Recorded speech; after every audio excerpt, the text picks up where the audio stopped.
Good morning, good afternoon. Welcome to another episode of Before Coffee. It is a Friday. It's the Friday news dump. We're here to tell you all the news you need to know about before the weekend, so you don't have to worry about it. That's right. We're stress-free news over here. Please do not doom scroll over the weekend. Just forget about it. We're going to tell you. This is Before Coffee, the first and only interactive game show, international game show. I will get this down. I've only just started saying it. Where we've just looked up our stories right before the show started. We've just got coffee in our body, and we're learning to read live on stream. Welcome, everyone, and let's get into today's headlines. Today on the Friday's news dump. Instagram and Facebook must adjust their timelines, a judge rules in the Netherlands. And last boat in Gaza humanitarian flotilla intercepted by Israel. And greetings and salutations from the United States, where we have gold and stock prices are rallying together. Here's what that means. And other things that are golden, Japan's most popular beer is running low after cyber attack. Russia, crackdown unfolds in Georgia, but fails to end protests. Just more backsliding on democracy. And we will remember animal rights legend Jane Goodall. In my culture news, riot women. Inside Sally Wainwright's joyous, raucous TV show about menopausal punks. Woof. And it's National Body Language Day, so a lot of people don't even say much, and with words, they just shrug or lope around or frown. Learn to read that body language. It's October 3rd, 2025 on Before Coffee.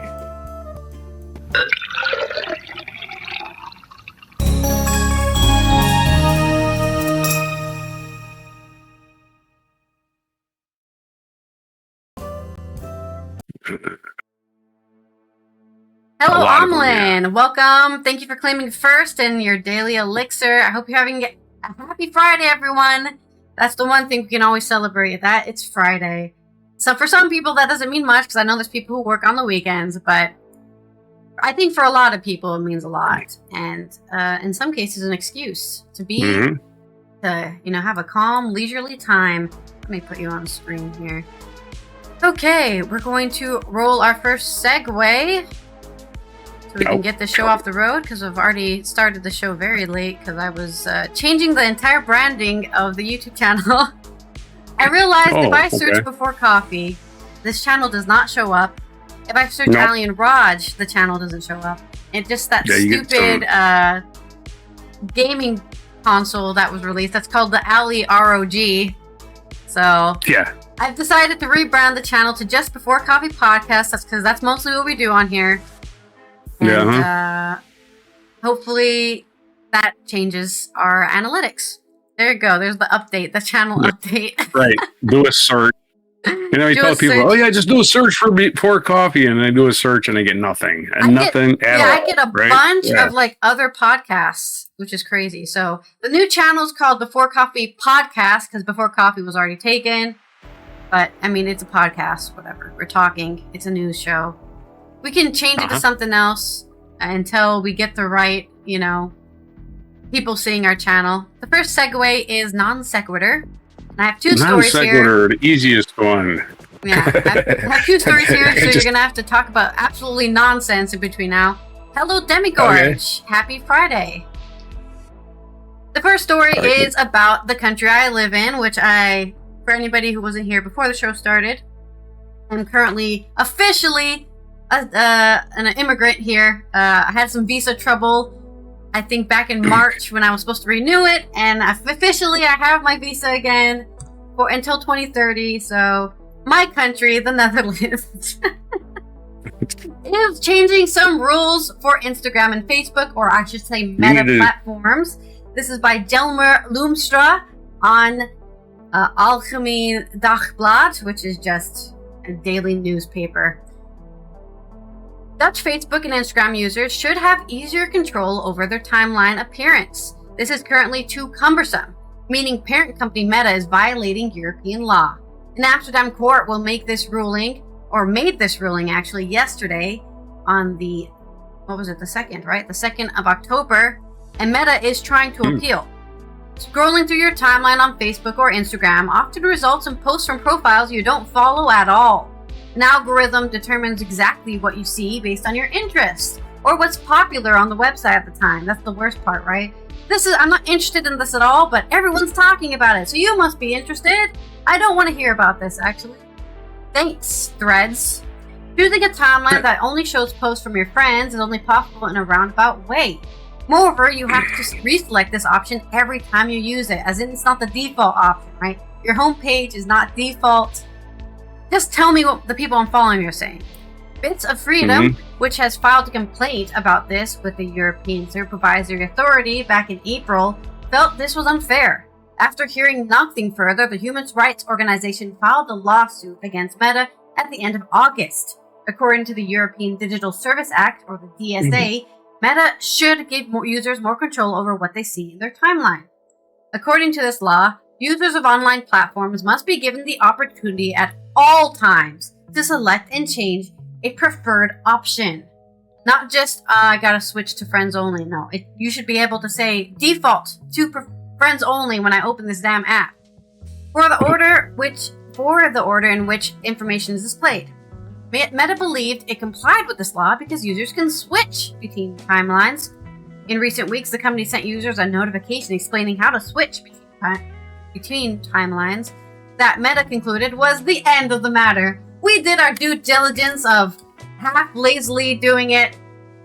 You can't sue us. The judge, however, ruled in favor of Bits of Freedom.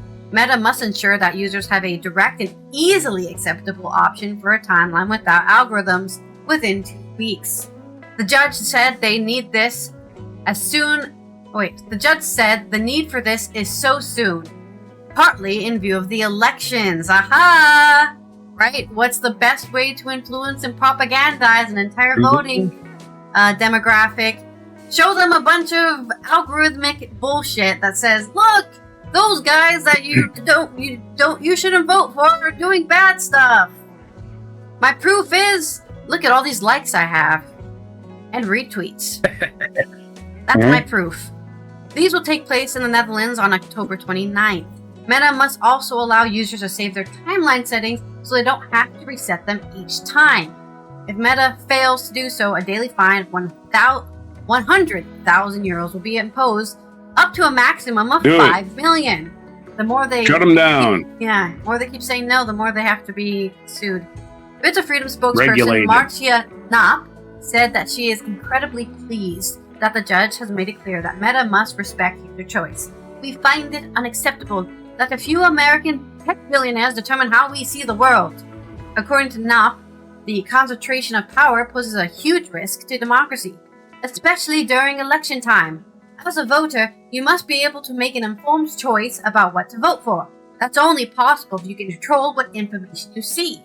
Yeah, like if I'm scrolling, right, on my phone and I only want to see, I trust this news source and this news source, and I only want to see them on my thing when I'm looking at who should I vote for, on the October 29th.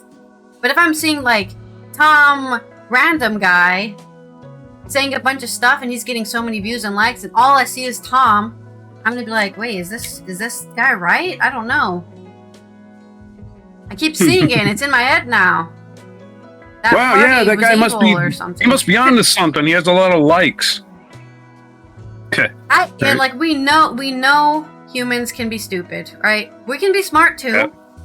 Even the smartest of us can still get caught up in what our subconscious hyperfocus is on, okay?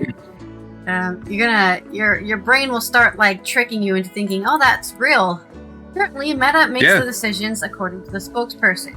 And yet millions of Dutch people, including many young people, depend on Meta for their information. This ruling threatens to hit Meta hard, says Peter Walters, professor of information security law at Radboud University. The company is pushing users towards a personalized timeline because all those cat videos keep you doom scrolling longer. That means you stay on Facebook and Instagram longer, allowing Meta to show you sit extra there, ads and thus make more money. Meta would therefore look up appeal from your the phone company and it got dark outside while you were doing it. Exactly. You know? Yeah. Oh, look at all these funny cat videos so I can escape from reality. Oh, well, reality has just told me I should have gone to bed 4 hours ago. Right. Oh, Are those roosters are birds crowing. What the hell? We fundamentally disagree with this decision, the company said in a statement. Meta believes it has already made the necessary adjustments to comply with European regulations. Well, that's nice, but you're a company. You don't make the decisions on whether you pass regulations. That's the government's job.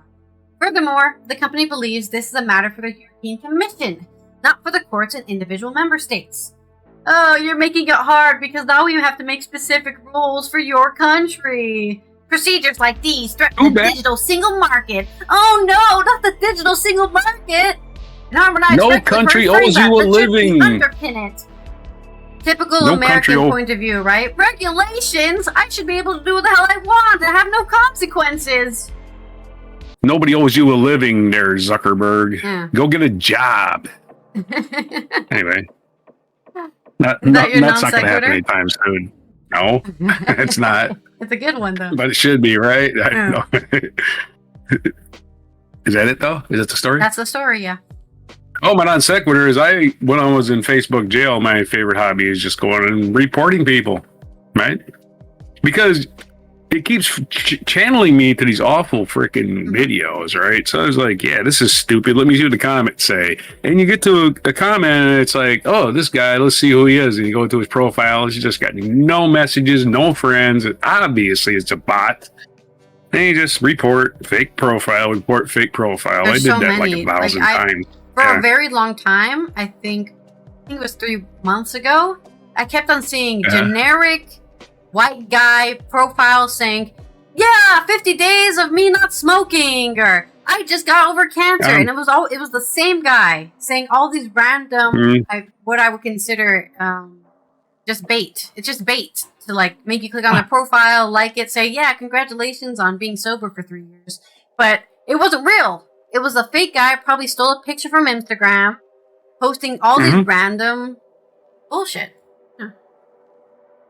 Yeah, maybe just report every video that shows up, and at some point you'll just get nothing. I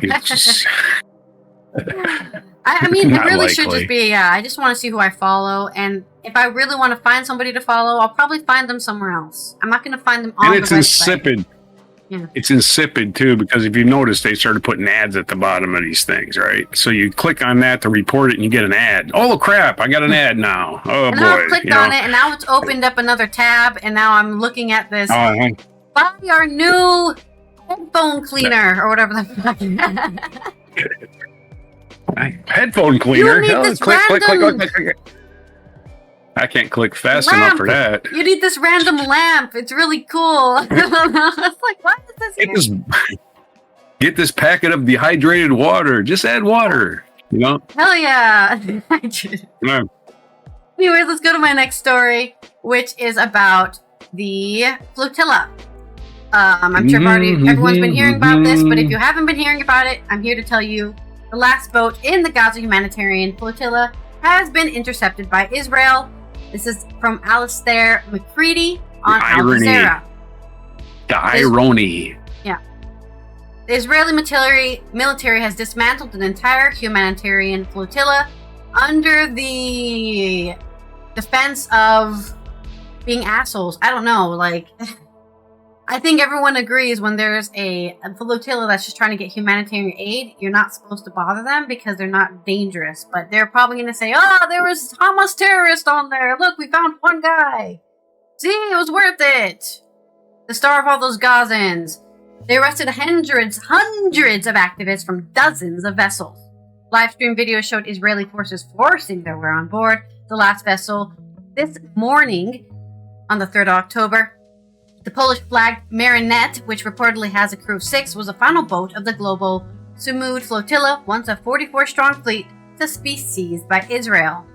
The International Committee to Break Siege of Gaza also announced in a statement that several detainees arrested by Israeli forces had entered an open-ended hunger strike from the moment of their detention. If you're going to starve Gaza, we're going to starve ourselves. Israel's foreign minister says it has already deported 4 Italian citizens who joined the flotilla and is preparing to deport the rest of the activists. Isn't it weird that Gaza, which is supposed to be part of Palestine, which is supposed to be part of its own country, doesn't seem to have control over its border control? Israel decides who's allowed to enter the country? Don't you guys think that's a little weird? Israel is keen to end this procedure as quickly as possible, the ministry said in a post on Twitter. They claimed that all 461 of the detainee activists are safe and in good health. Earlier, the global Sumad flotilla called on Israel to release all its activists. I think all these flotilla people should do exactly what our Belarusian activist did. Yes, we reported on yesterday.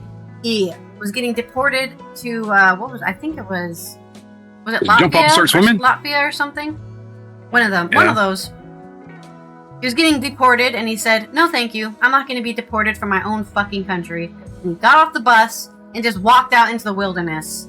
And supposedly he was found by some government police at some point. But I think all 461 of these people should be like, no, I'm not getting on the deportation vehicle, whatever they're using to deport these people back to their country. It's hard to do on a bus, on a boat, though, right? Aren't they just intercepting them at sea and just boarding their ship and taking them? Obviously you can just if you can't swim, it's going to be. I think even if they're unsuccessful at getting deported, right? I think it still sends a message if you have to use 10 soldiers or IDF agents or whatever the fuck they are to force you onto a plane or force you onto a boat or force you onto a car, however they're deporting anybody, right?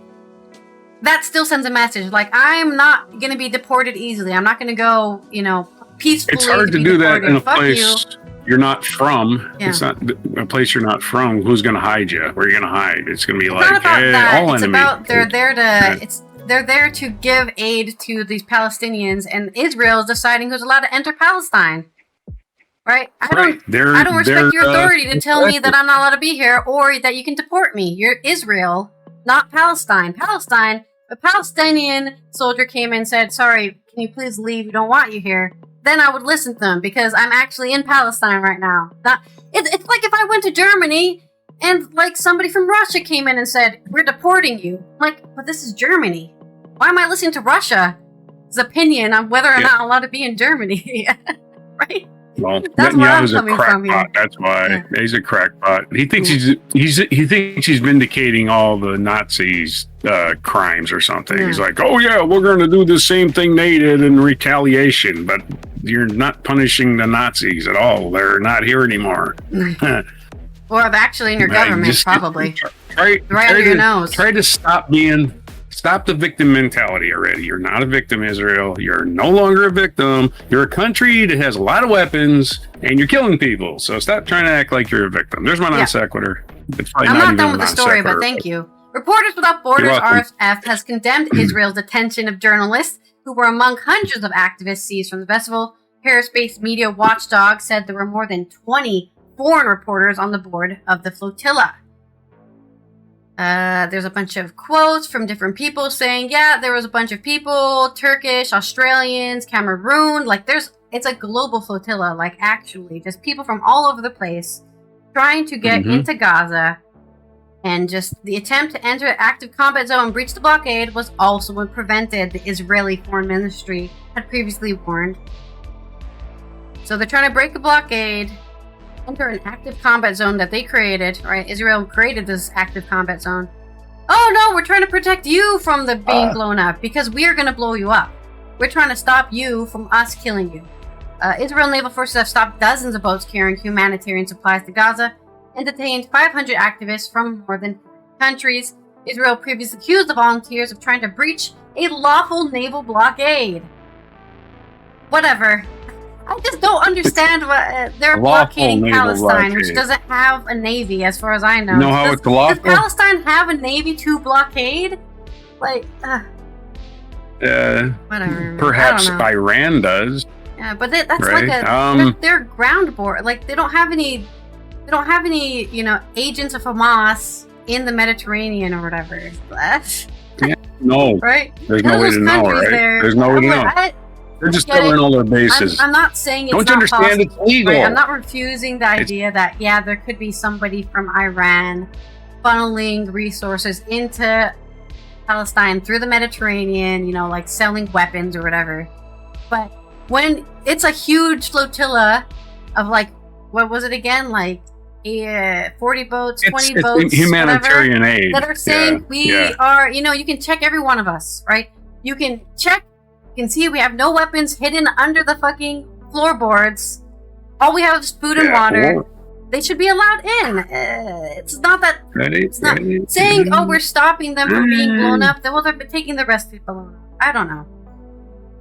It's the largest naval aid mission yet to attempt to deliver supplies to Palestinian enclave. The flotilla has garnered global attention, and the siege of the boats has been met with global condemnation and sparked protests worldwide. I'm sure they threw all of that aid in the water too, right? Yeah, we're gonna take this and then throw it away. That's even more evil, right? Not even taking it. No, just take it and feed your own troops. Yeah. Feed your own troops. Maybe they did do that. Smart would do it. Stephen Cotton, the General Secretary of the International Transport Workers Federation, or ITF, representing more than 16.5 million transport workers globally, told Al Jazeera that attacking or seizing non-violent humanitarian vessels in international water is illegal under international law. States cannot pick and choose when to respect international law. The seas must not be turned into a theater of war. World leaders have also condemned the unlawful seizures, including Colombian President Gustavo Petro, who announced his government was expelling Israeli diplomats and canceling Colombia's free trade agreement in light of Israel's actions. European nations, including Germany, France, the United Kingdom, Spain, Greece, and Ireland, have also called on Israel to respect the rights of crew members it has seized. The United Nations is yet to comment on Israel's actions, but the UN Special Rapporteur for Palestine, Francesca Albanese, described the interceptions as illegal abductions. My thoughts are with the people of Gaza trapped inside Israel's killing fields, Albanese wrote on Twitter.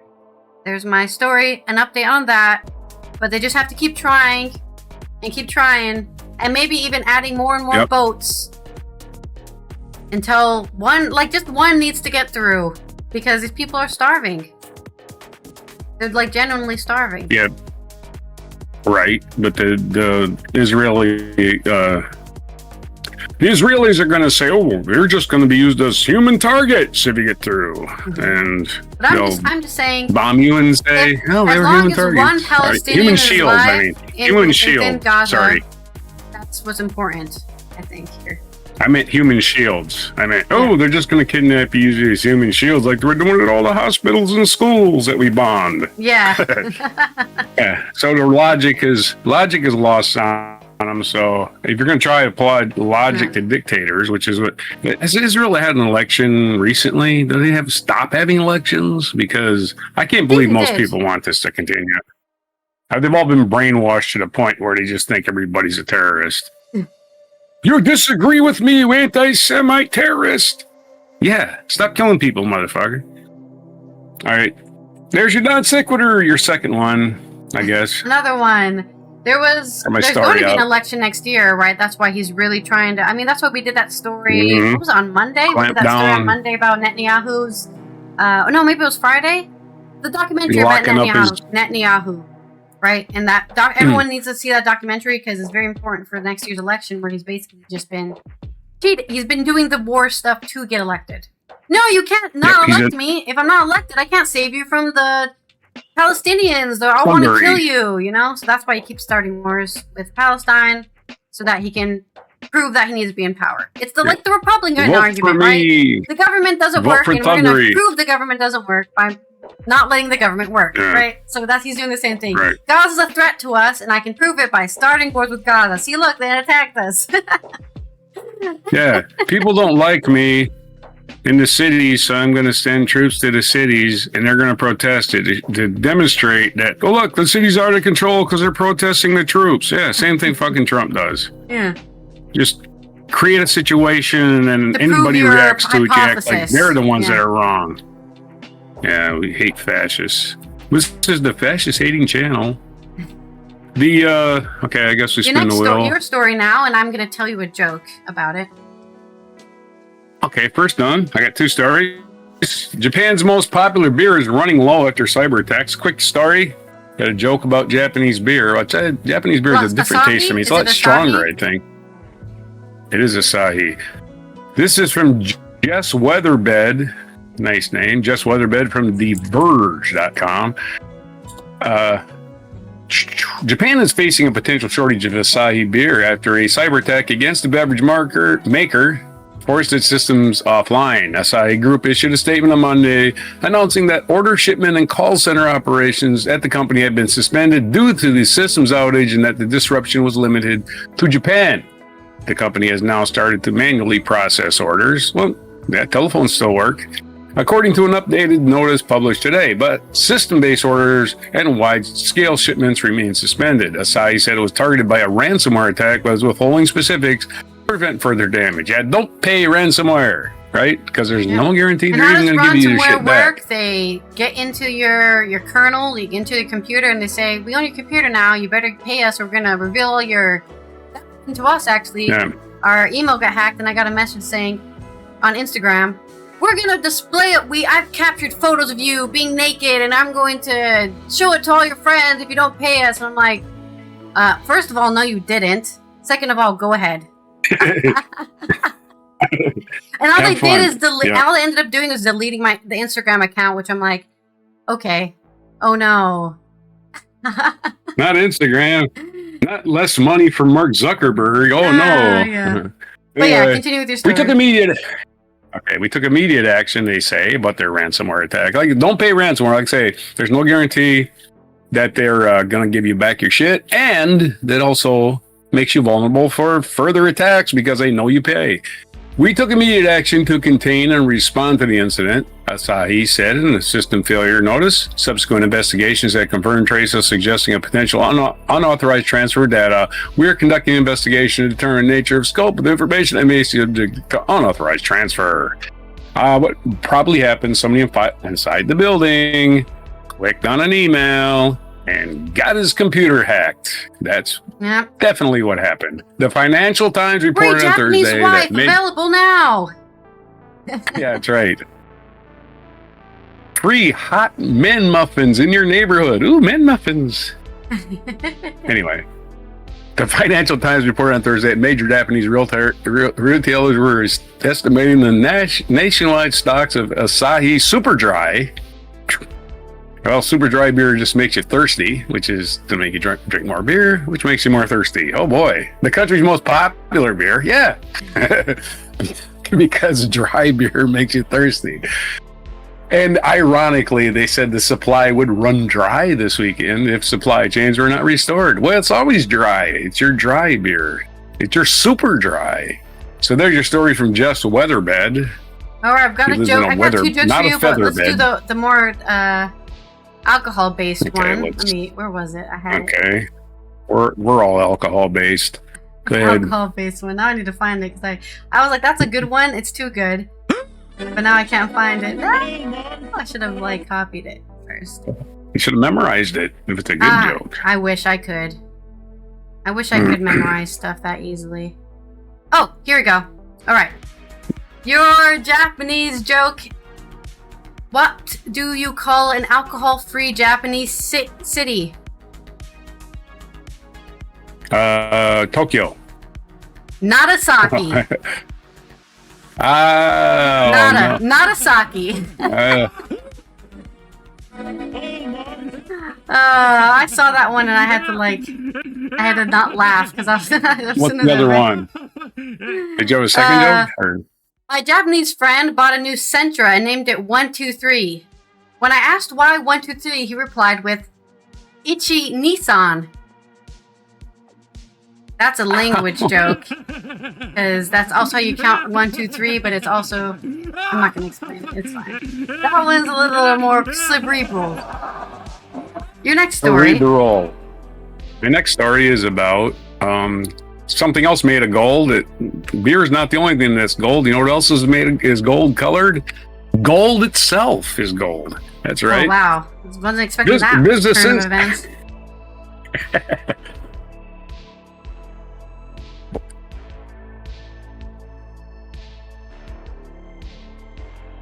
What was you heard that, right? Yeah. Yeah, that's the chat. Yeah, what? That's... Oh, okay. Yeah. I put it on PTS so that I can also see when there's a chat message. So. Didn't understand a word, but I heard it. Business Insider has this story. Gold and silver, actually, both been rising at the same rate recently. Gold and stock prices are rallying together. Here's what that means. Gold and stocks are setting records. William Edwards from Business Insider. Here's what this unusual thing means. They don't necessarily rise together. They usually work against each other, right? They're not necessarily tied, but this time it's different. For whatever reason, we'll figure it out. Gold prices have surged 46% in 2025 alongside stock market performance. That's unusual given that gold and stocks aren't often correlated. Market pros say inflation concerns and even a fraying of social fabric could be the fueling gold's rally. Yes, because gold is a good investment. It's never lost value in the history of gold.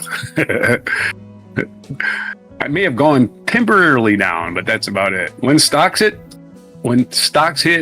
trouble, investors usually run to gold.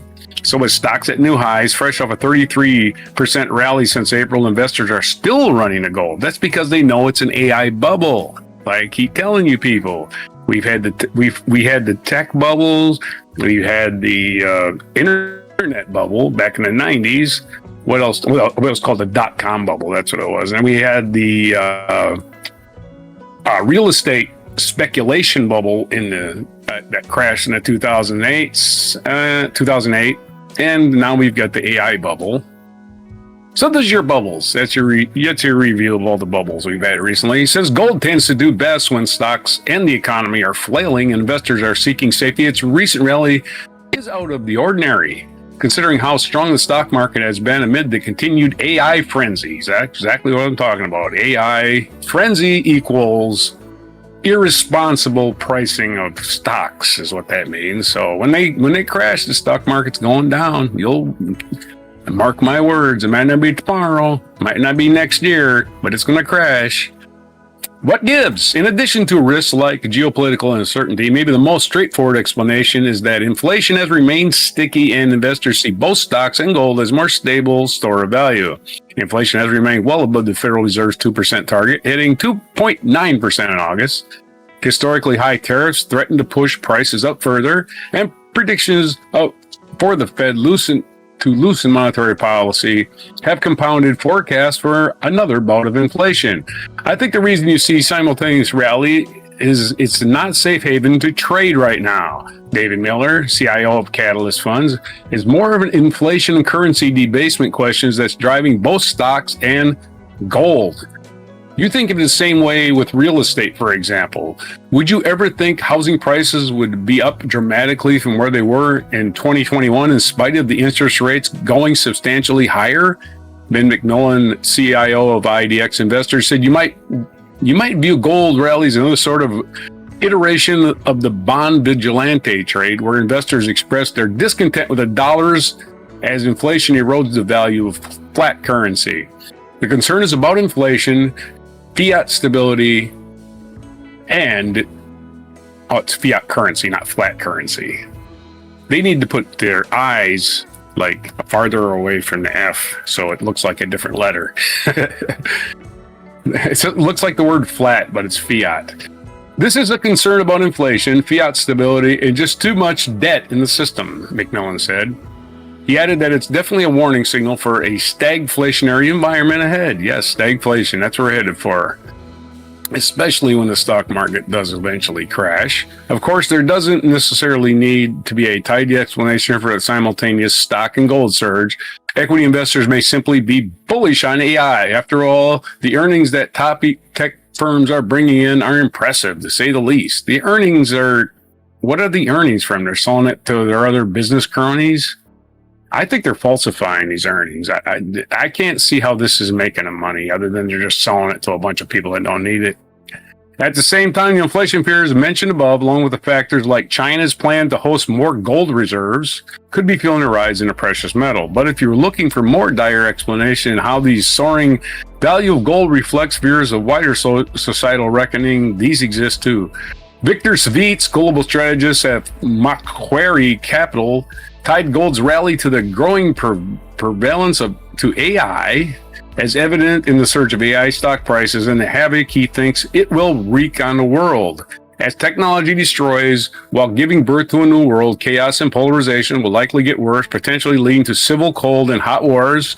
This is where gold comes in. It's no longer simply a hedge against inflation, but a hedge against destruction.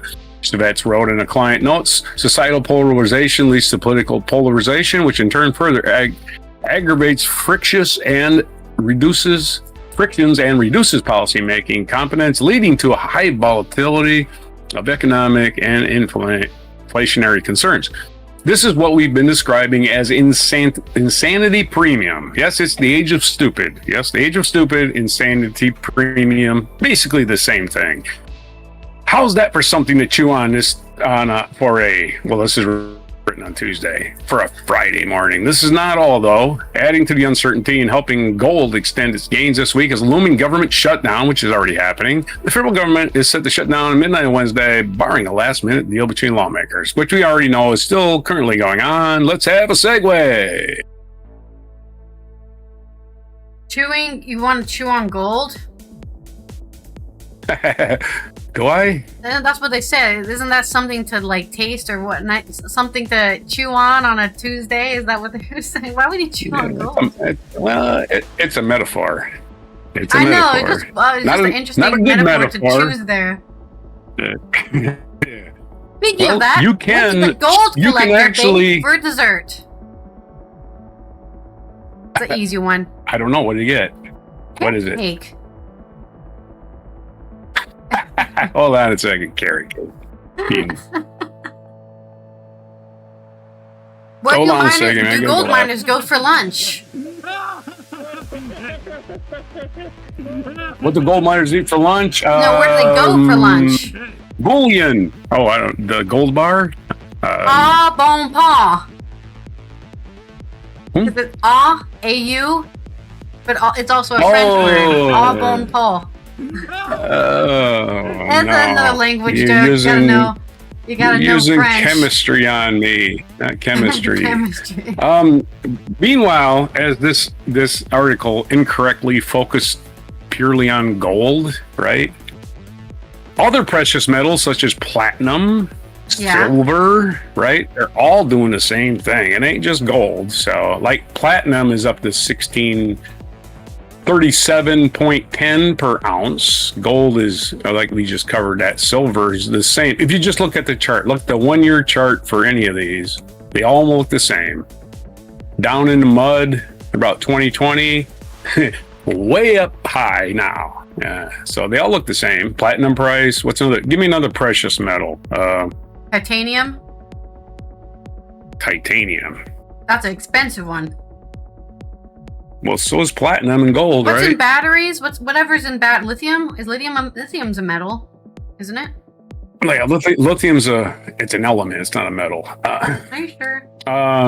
It's a gas. Oh, okay. Lithium I never price. passed. I can't pass chemistry with a D. So well, it's a gas at 70 degrees or something like that. They have different states. A pound doesn't have lithium. Is not sold on the open market. It has to be sold on the open market. Lithium price. Well, I didn't know. I thought you could. Yeah. Yeah, it has to be a commodity. Weird that you can't buy. Buy titanium. You can buy titanium. I just don't know if it's traded on the open market like gold and silver. Yeah, I don't know what's traded at all. See. So I don't pay attention to these things. Hey, you can do the spin for me, I guess. Okay. Spin the wheel for our next segue. Yeah, there's no lithium futures. I was looking for it. I don't think it's traded. Trade in lithium. Not like gold. Yeah. Weed is more expensive. According to science, precious metals are. I'm sorry, what? Palladium. Sorry, what did I get? Palladium, okay. There we go. There's the fourth one. You've got gold, silver, platinum, palladium, ruthenium, osmium, rhodium. I know rhodium. Iridium. Iridium. Yeah. I don't know what any of those are used for. I think iridium's radioactive. I'm pretty sure iridium it is. as dense as osmium, has a high melting point. South Africa, people make jewelry, pen nibs, electronics, and medicine out of it. Right on. What's my spin? I was. Your spin is zoning another out non there. sequitur, or you can re-roll. No. Yeah, we got to do something else. I can't just keep doing that. That's a cop out. That's the cop out spin. And I think it's sarcasm. Yep, sarcasm. All right. That's also a cop out. Oh my God. Sarcasm. Our That's next story is coming out of Georgia.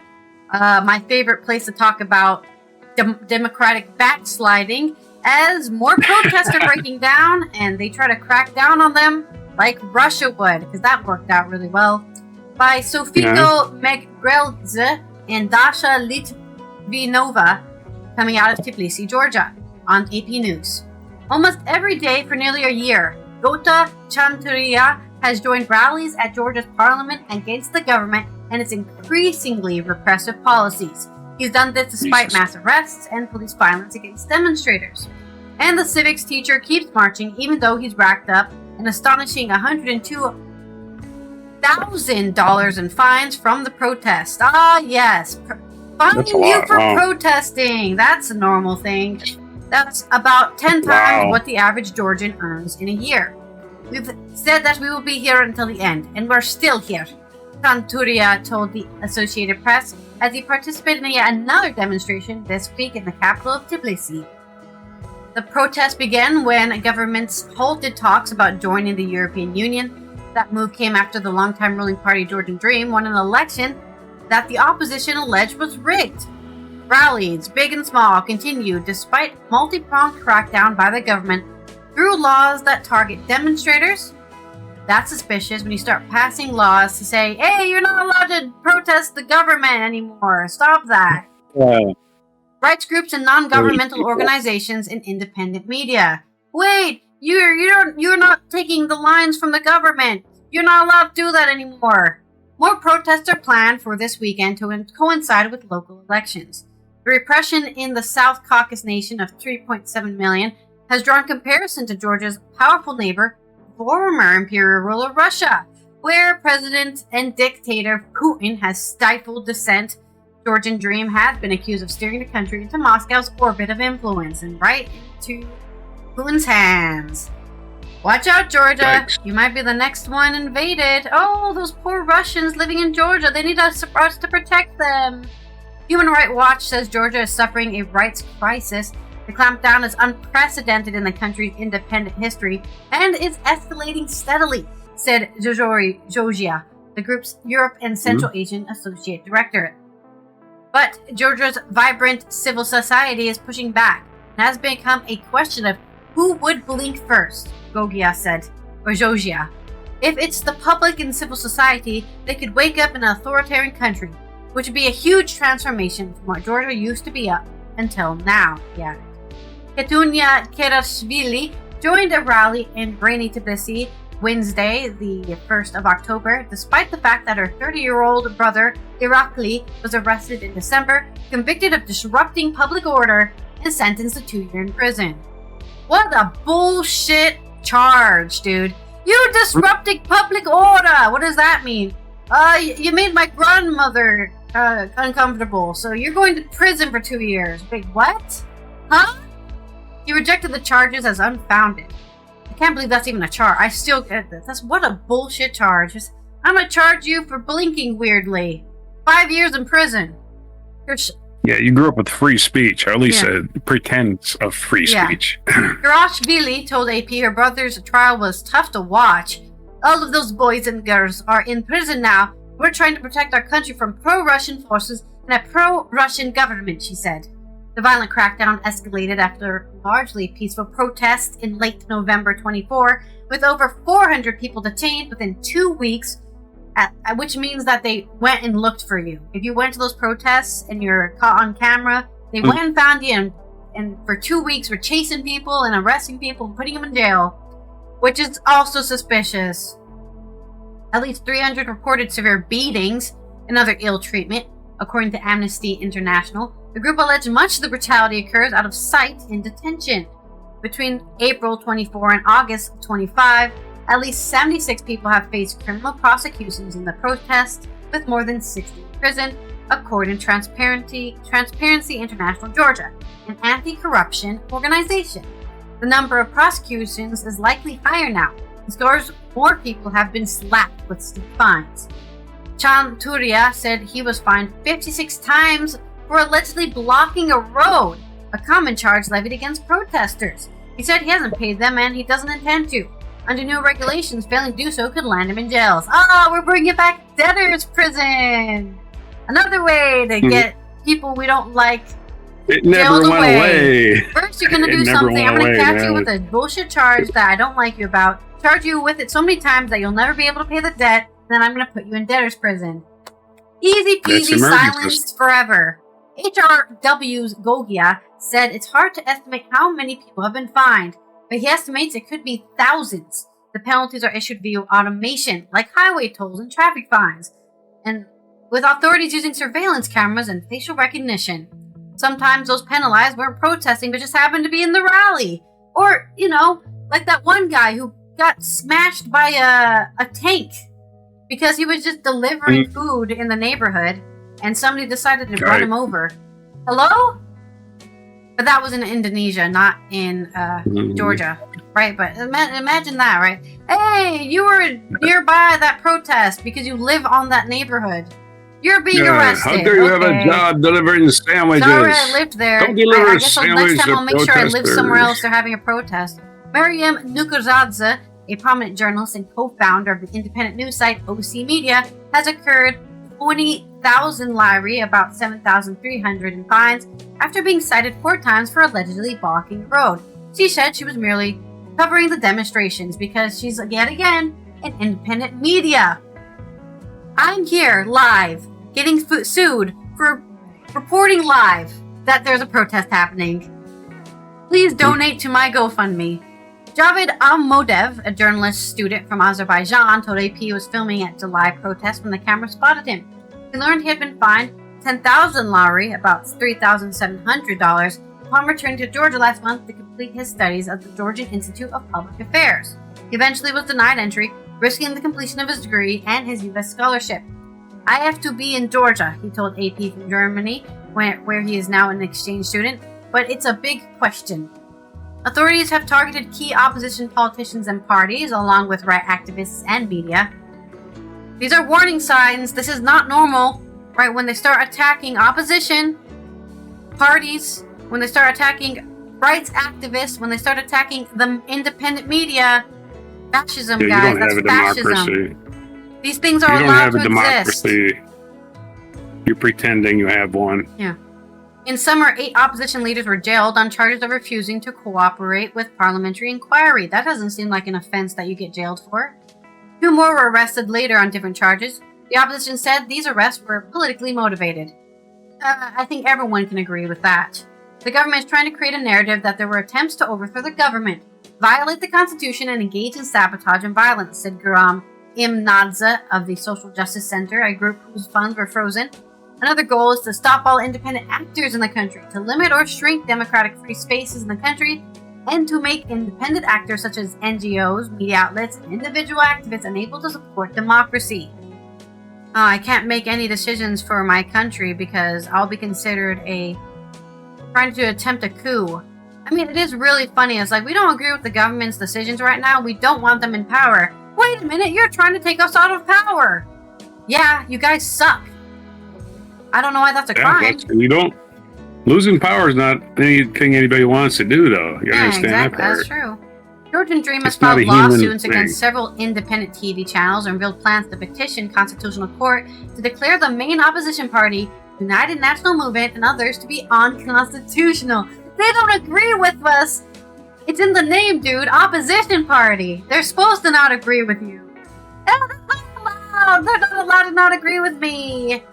Prime Minister Irakali Kobardidze said last month the lawsuit will target everyone considered to be under the umbrella of the United National Movement, similar to how other countries are saying Antifa is a movement in which you're not allowed to follow because that makes you a terrorist. It's okay. Yeah. Under the radical opposition of under foreign influence against all of them, against everyone everywhere.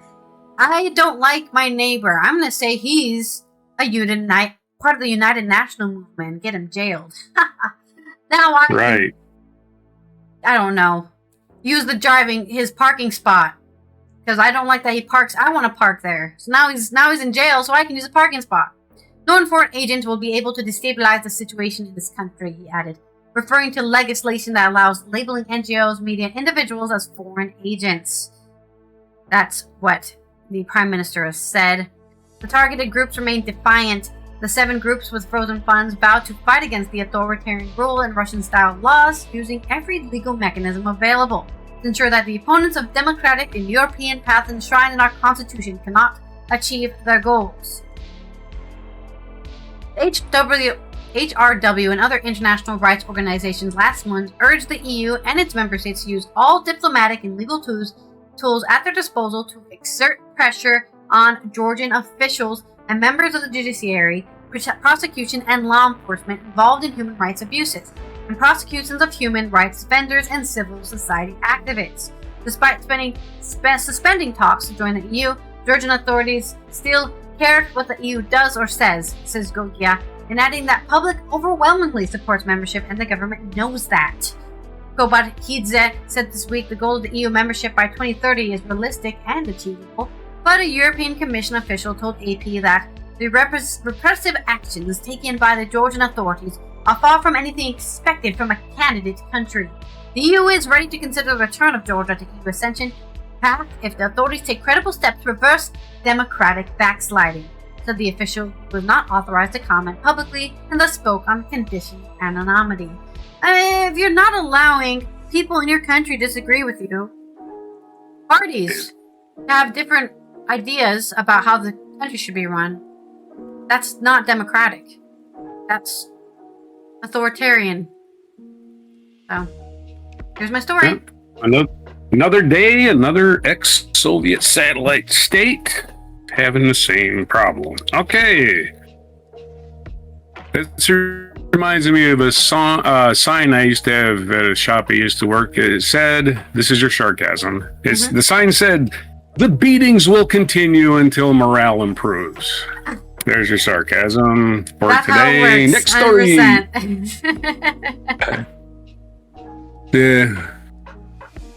Gonna do a quick Jane Goodall. All right, let me roll our segue wheel.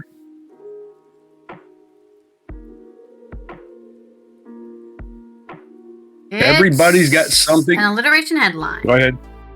I was gonna say, if it's a song, you could say, everybody's got something to hide except for me and my monkey. But you didn't get song.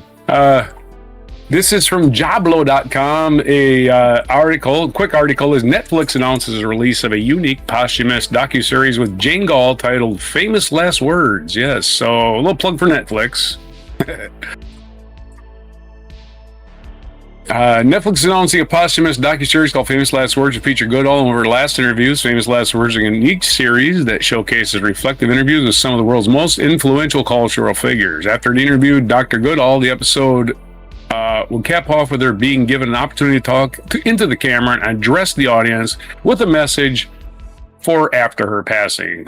So that's going to be, I think, our mic drop moment. The executive producer, Brad Falchuk, made the statement, Jane Goodall was fearless in all things. She deeply loved humanity and natural world. It's clear to me in our conversation that she was approaching her final adventure with the same fearlessness, hope, humor, and joy that she approached with everything else in life. She was one of the world's greatest and most beloved champions of good. Next, Netflix press release said the episode will offer viewers a rare opportunity to experience Goodall's deeply personal reflections of her life's work as someone who connected humanity to Mother Nature like never before. Goodall has also shared never before heard stories about her life. The conversation extremely honest and revealing, and knowing this would only air after she was gone, Goodall spoke movingly about her death. There you go, Netflix. Got me pimping for Netflix today, but that's okay. I mean, don't subscribe just because of that.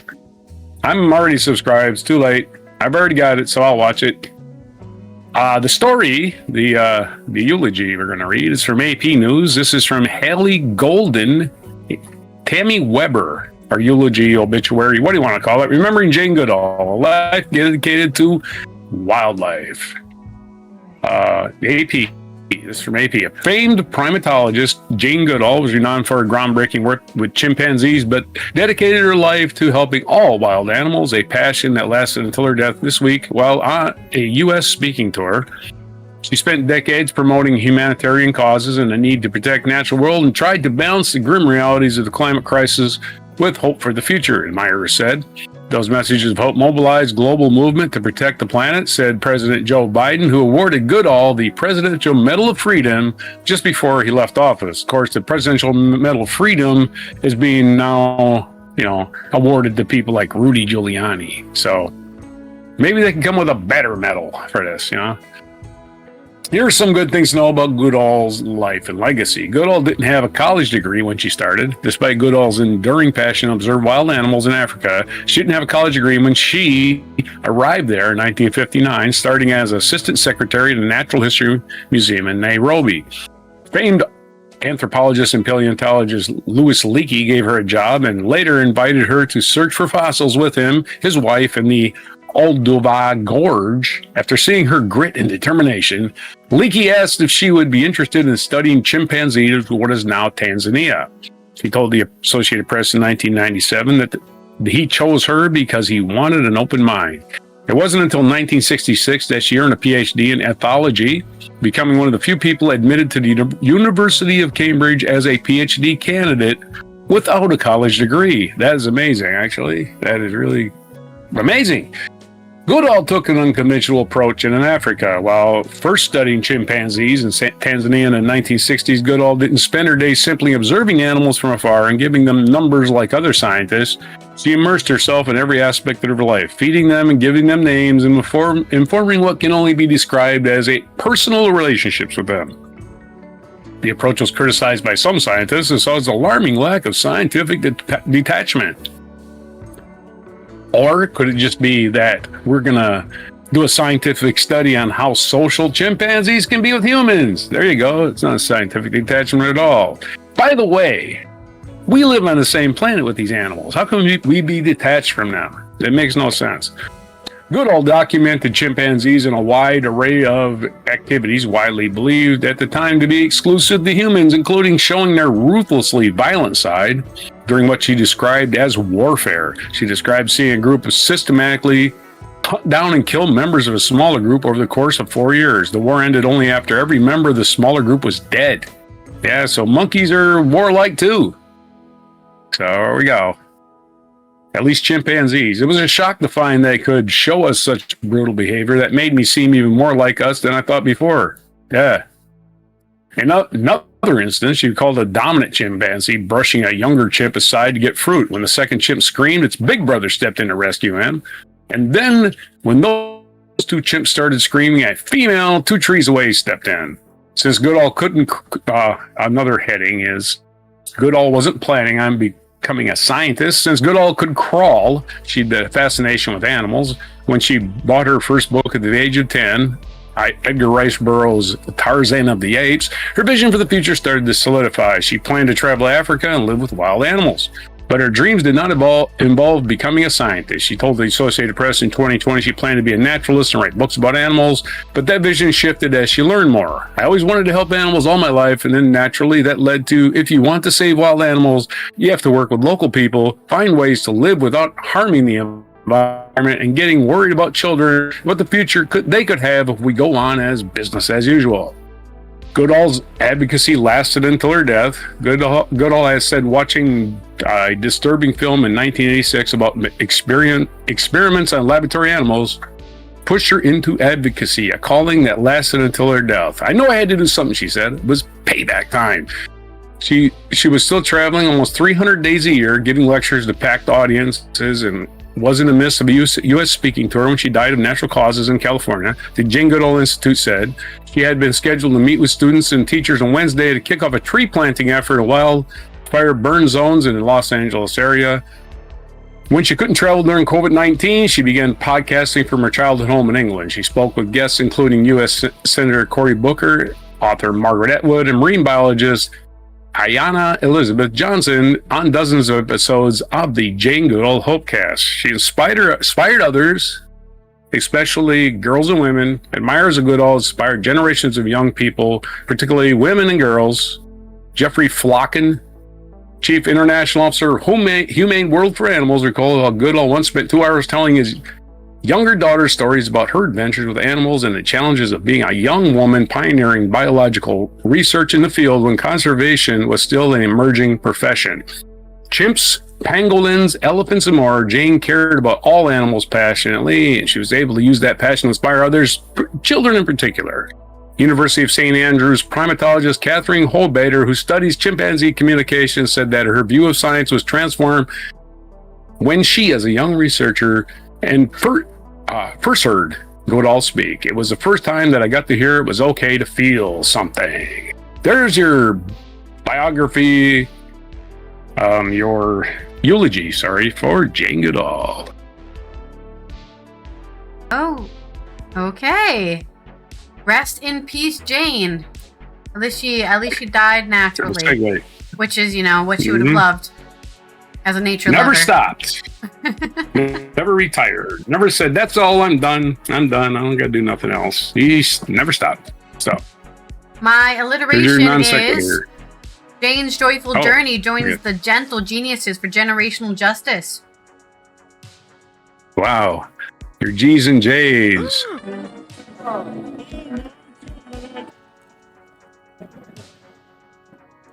Yeah, unfortunately, there's no letter like that for nature or the earth or anything. So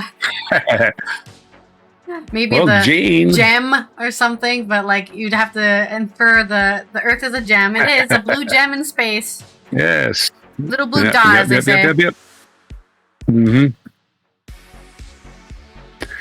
Next spin, I reckon. I'm spinning. Let me relax.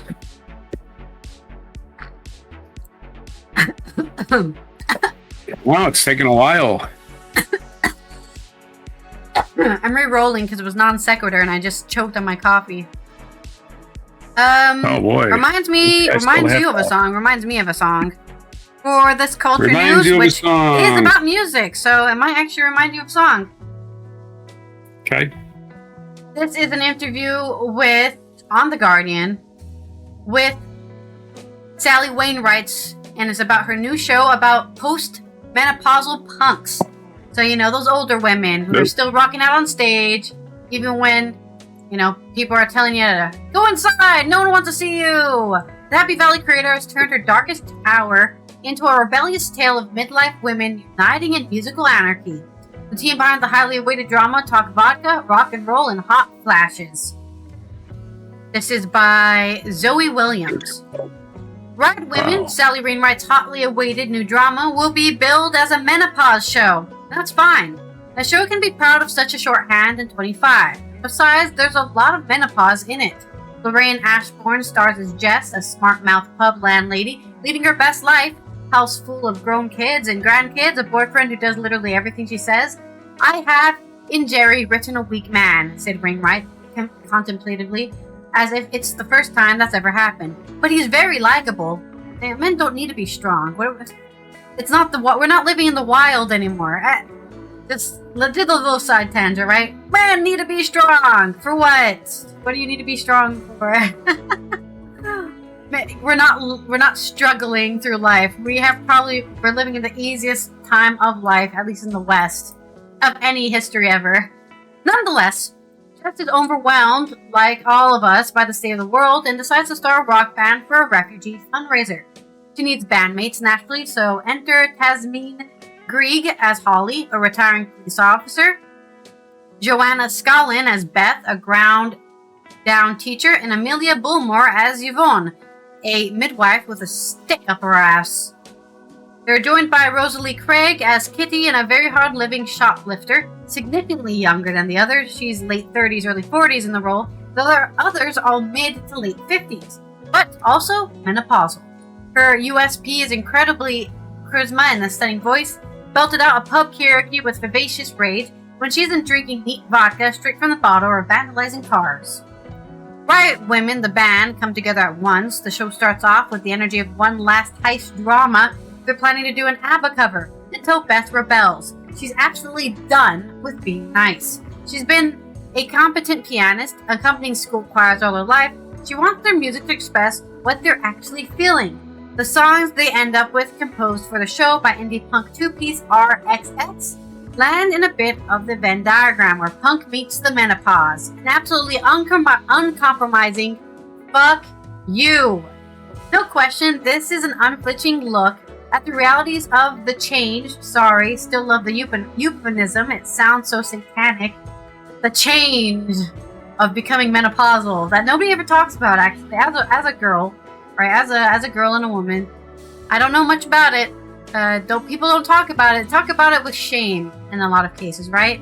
You stop producing eggs. You stop releasing eggs. Because a lot of our society is built on the idea that women are baby makers. Once you stop doing that, you're useless to society and to men. Right. And they don't want to talk about it. I would think women would celebrate the fact. It's shameful for now that you're useless. You're useless now. I don't think this, by the way. This is just what I feel. This is what I feel about it. I think it causes a metabolic structure of your body to change a little bit. 100%. But it also makes you not have your period anymore, right? It's a very big metabolic change.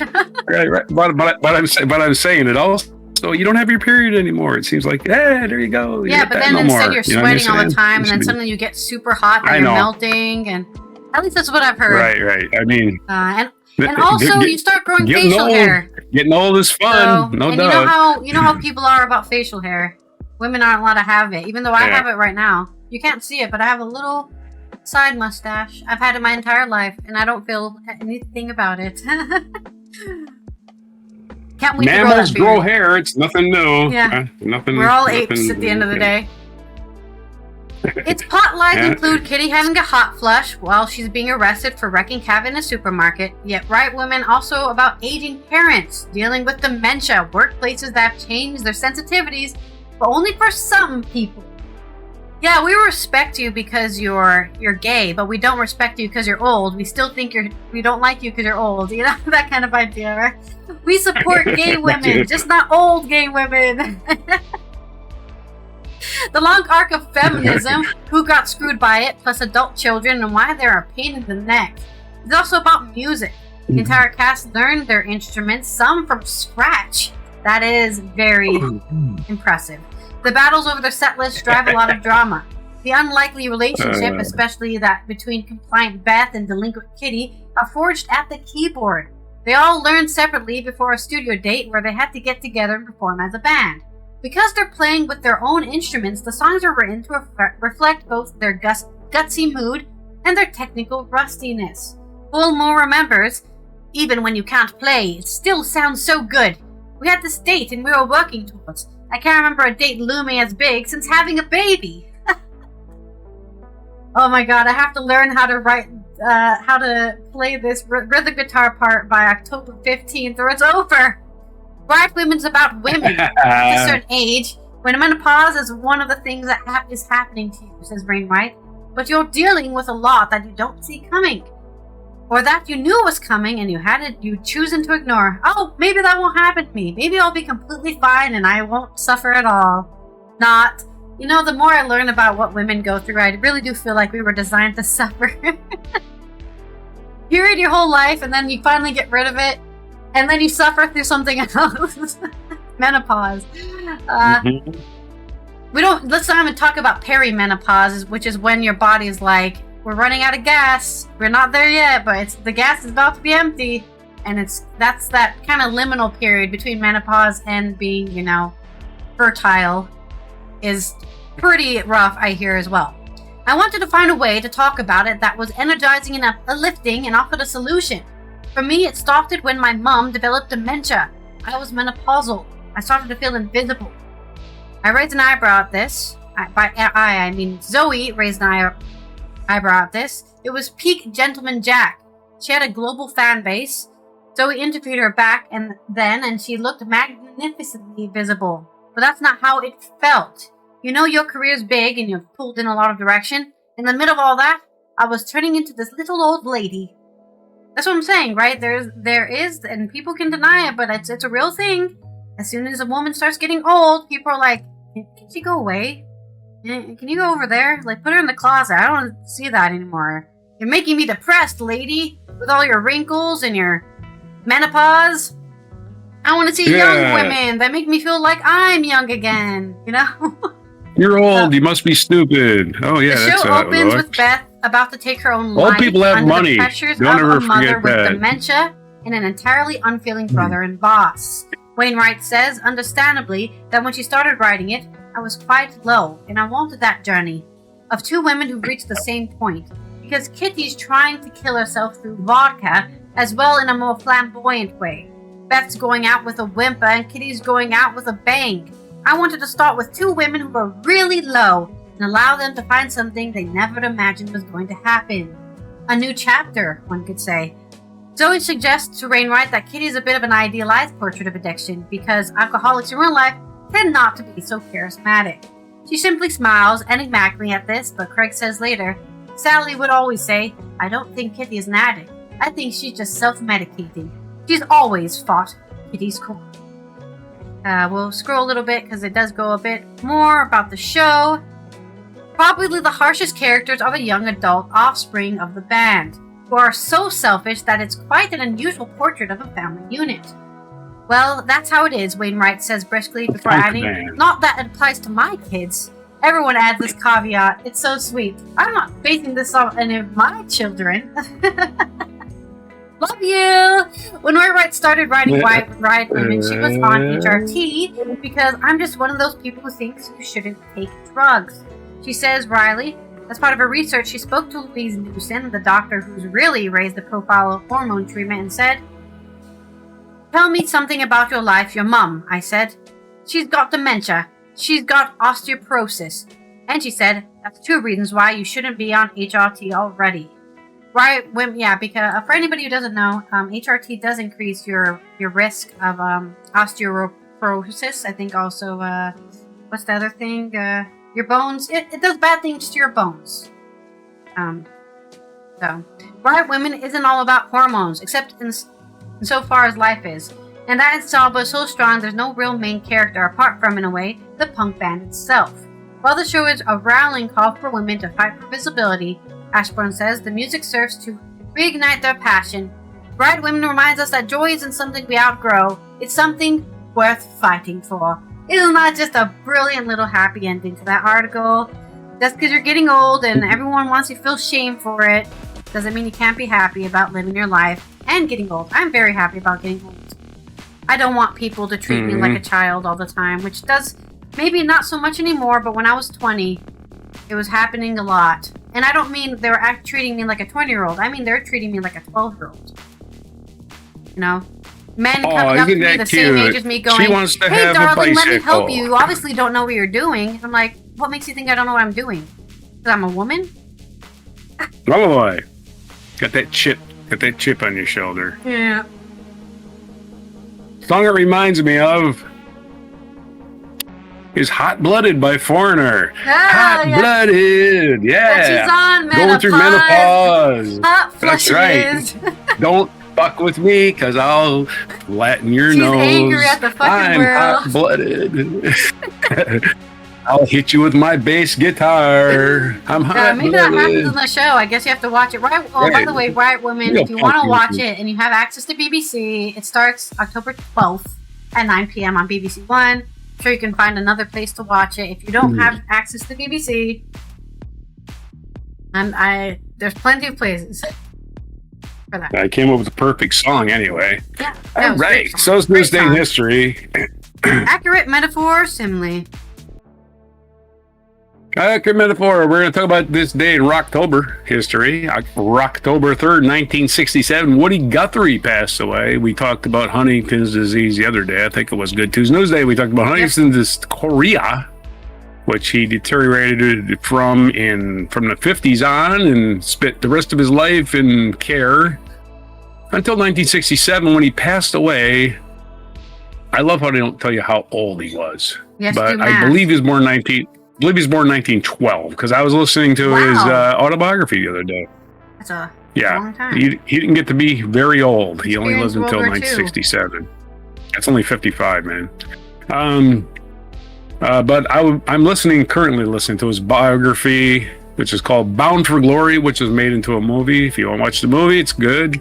I'm actually listening to his son narrate his autobiography, Bound for Glory. And what was I going to say about that? Yeah, so I think in there it tells me he was born in 1912.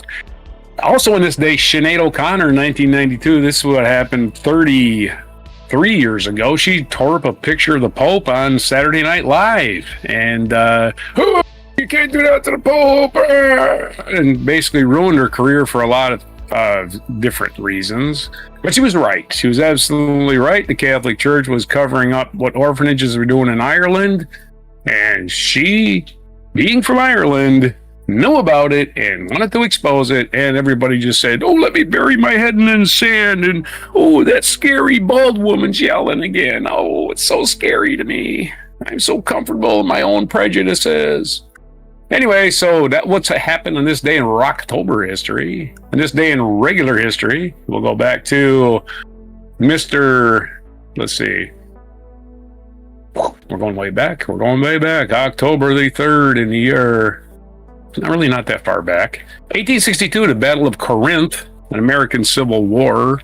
Conflict ended in the decisive Union victory over Confederate forces in northeastern Mississippi began. Take that, you rebels! Your stupid slavery. 1866, 4 years later, through the mediation of Napoleon III, who I think was a grandnephew of the original Napoleon or something like that, Italy obtained Venetia in the Treaty of Vienna. It obtained Venetia, and they went to manufacturing Venetia blinds. Almost, I didn't know Venetia was a thing. I thought it was just called Venice. No? Maybe that's just what the Italians call it. In 1889, German journalist and pacifist Karl von Ossietzky, who was awarded the 1935 Nobel Prize, was born in Hamburg, Germany. 1935 also, 1935 Italian forces led by Emilio de Bono under the orders of Benito Mussolini invaded Ethiopia in hopes of building a new Roman Empire, and didn't actually occupy it too long, but they tried. 1936, American collegiate gridiron football coach John Heisman died. He was considered one of the greatest innovators of the game. John Heisman, the Heisman Trophy is named after him. They just didn't pull the name out of the air. It's named after somebody. 1941, The Maltese Falcon, John Huston's adaptation of Dashiell Hammett's famed 1930 novel, had a world premiere. Was considered by some to be the greatest detective movie ever made.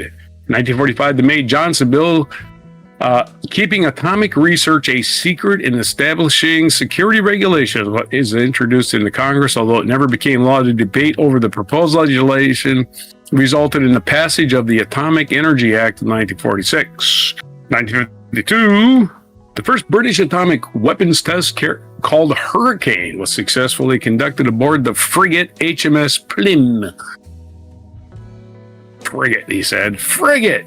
1960, the Andy Griffith Show debuted on American television and was an immediate success with B and Opie and Barney Fife. 1961, the Dick Van Dyke Show, a pioneer in the sitcom genre, began airing on CBS. Dick Van Dyke's still around.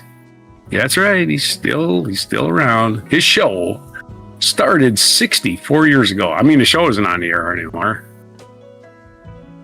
In 1969 is the birthday of singer-songwriter Gwen Stefani, who became the fame in the 1990s, the lead singer for rock ska band. That's what I was trying to think of, ska, before when I was talking. The offbeat. Yeah.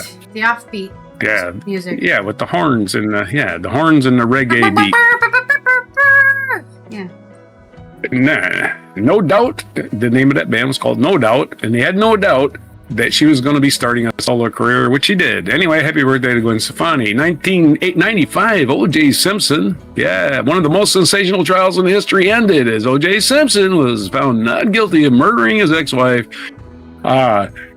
Nicole Brown Simpson, and her friend, who probably wasn't even a friend. He was a guy returning her glasses, Ron Goldman. And of course, apparently they just fell on the knife 40 or 50 times over and over again. I hate when that accidental knifing happens. I tripped and fell into 2004. Yeah, they just kept falling on that knife. 2004 American actress Janet Leigh, who is best remembered for her performance at Alfred Hitchcock's Psycho, and also the mother of Jamie Lee Curtis, died at the age of 77. So not a happy day. And she died in the movie, but in real life, she died in 2004. And her epitaph here only mentions that she was in the movie Psycho, not that she's Jamie Lee Curtis's mom, which I think is more impressive, right? 2023. I'm sorry, I don't want to minimize Janet Leigh. 2003, Kevin McCarthy was voted out as U.S. Speaker of the House, the first time in history.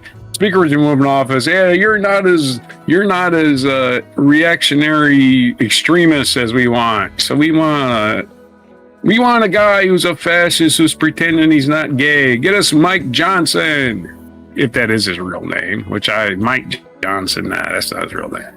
1990. Our featured event, Germany reunified after 4 decades of Cold War division, and with pressure from German Chancellor Helmut Kohl, Soviet leader Mikhail Gorbachev agreed to unified Germany within NATO, leading to Germany's reunification on this day in 1990. So happy reunification day to Germany. 35 years ago today. Now behave yourself. We don't want to do this again. St. Francis of Assisi is his birthday today, I think, his Italian saint. San Francisco named after him for one. Yeah, I'm trying to read what he actually did. Like as a guy. He died October 3rd. This is the day he died. Sorry, it wasn't the day he was born. He died October 3rd in 1226. He was born in 1181. So he got to be around, not really super old, about 45. He had stigmata. That's why he was famous. Oh, he had the stigmata. I got stigmata. See, I got it on my left hand. See, I've had it for a long time. And when you might not be able to see the depression, but there's like a little hole right there. So yeah, I have stigmata. So, died of being, and he was blind at the end of his life. He suffered greatly for his religion, too. I guess. That's why he's a saint. That's what you do. I need to be a saint too. You have to suffer greatly. Speaking of saints, God or something. Speaking of saints, Al Gore's cousin, Gore Vidal, is its 100th birthday. So yeah, Al Gore's first cousin, Al Gore's mother's maiden name, Gore Vidal's mother's maiden name, I believe, was Gore. So that's why his first name is Gore. Anyway, he's an American writer. I'll tell you something he wrote. Maybe I'll have to research it. I know some of the stuff he wrote. 1936, Steve Reich, American composer, was born. He's 99 today. Eddie Cochran, American singer and musician, Summertime Blues, the guy who sang that song. Sometimes I wonder what I'm gonna do, but there ain't no cure for the summertime blues. And the Who's version of it is probably my favorite. But he was born this day in 1938. It's Al Sharpton's birthday, American minister, politician, civil rights activist, presidential candidate. Guy who was always on TV or getting people pissed off. He was born in 1954, and we already covered Gwen Stefani. Well, we didn't literally cover her. We talked about her. Okay, National Boyfriend Day today. Yes, you got a boyfriend, get him something. National Techies Day, National Manufacturing Day, and National Body Language Day. So manufacturing, body language, boyfriends, none of those are food. Boyfriends? Well, I've never eaten a boyfriend. I don't understand how you even prepare one. Dirty joke. Ho. Hold on. Was that what that was our non sequitur? Is that what it was? Dirty joke? Everyone eat your boyfriend today. It's boyfriend day. Or husband. Well, those are your girlfriend too. Fuck it. I'm not going to say which one. Eat your non-binary friend. I'm not going to genderfy it.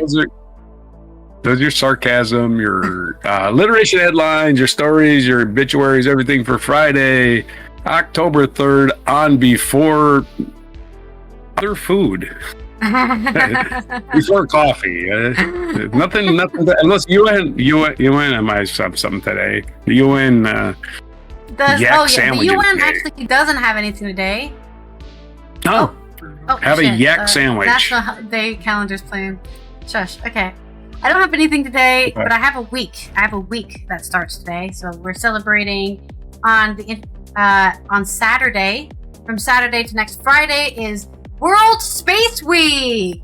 So we're gonna celebrate those I'm spaced people out. who did all that calculations, all those engineers, those scientists, those rocket scientists, the mathematicians that were able to get humanity into space. We take it for granted now, especially people who weren't alive when it happened, right? But they were alive after it happened, so it wasn't a big thing, right? Just like a lot of people were alive when computers had already existed. So, computers, not a big thing. But it really was a human accomplishment to get 17 astronauts and cosmonauts from 10 countries to see the Earth from space. There was also a documentary you can watch about that, made in 1990, about it as well.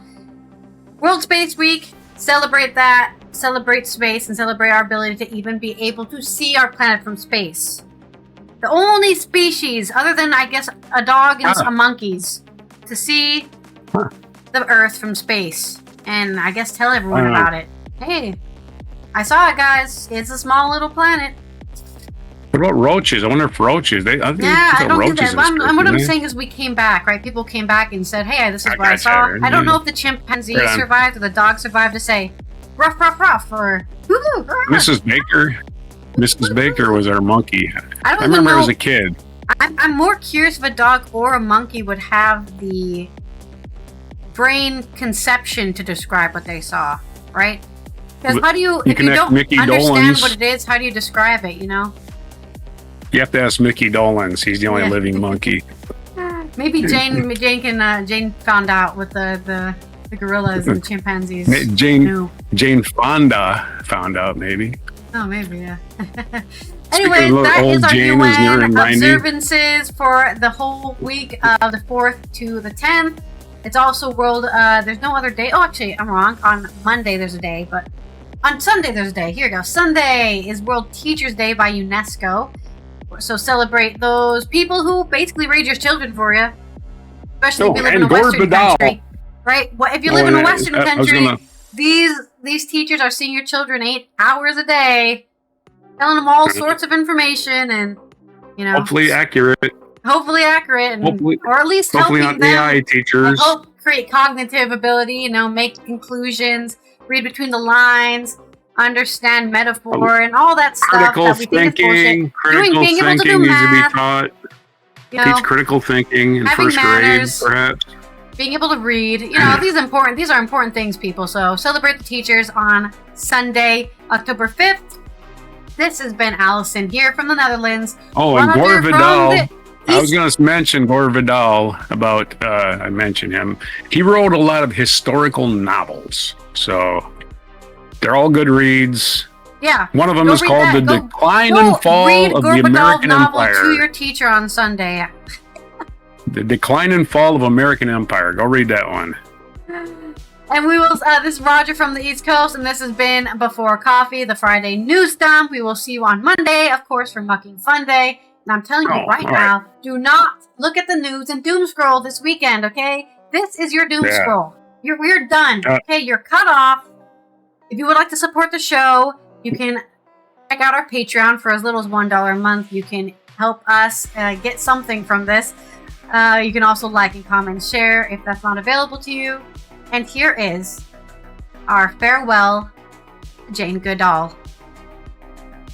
This is a moment right now as people are watching this. Sound off. Maybe this is a little teaser from the documentary on Netflix. I think it'll be a global story. I think there'll be global mourning, and I think a lot of people will be talking about who you were. And she knew so who it wasn't going to be released until after she died. So that it's not Netflix capitalizing or anything like that. They gave her the date already. Well, I mean, she didn't know when she was going to die either. Right. She said, don't show this till after I'm gone. We fall into apathy and do nothing. And in the dark times that we are living in now, if people don't have hope, we're doomed. And how can we bring little children into this dark world we've created and let them be surrounded by people who've given up? So even The thing I've always liked about Jane Goodall is that she just states it. And I'm like, that's just how it is. This isn't like a argument. Let's let the children know. She was lucky in that she got to do exactly what she wanted to do. And even if it becomes impossible for anybody, it's better to go on fighting to the end than just to give up and say, okay.